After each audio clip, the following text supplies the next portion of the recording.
शास्त्रज्ञांना स्त्रीच्या शरीराबद्दल, खास करून तिच्या लैंगिक अवयवांबद्दल माहिती होण्याला अनेक वर्षे लागली.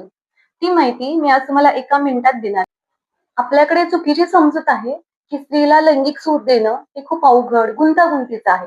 याला कारण आपलं अज्ञान. आज आपण स्त्रीचे बाह्य अंग म्हणजेच बाह्य जननांग समजून घेऊया.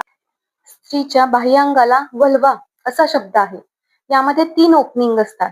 सगळ्यात पुढे मूत्रमार्ग, मध्ये योनी मार्ग आणि मागे गुदद्वार. त्याच्या आजूबाजूला लेबिया मायनोरा आणि लेबिया मेजोरा असतात.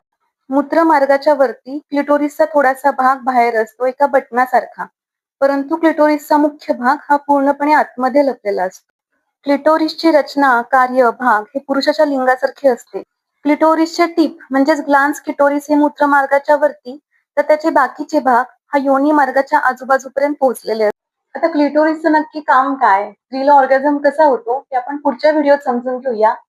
त्याआधी सुपर स्टेशनला फॉलो करा, या व्हिडिओवर कॉमेंट करा, लाईक करा, शेअर करा. थँक्यू.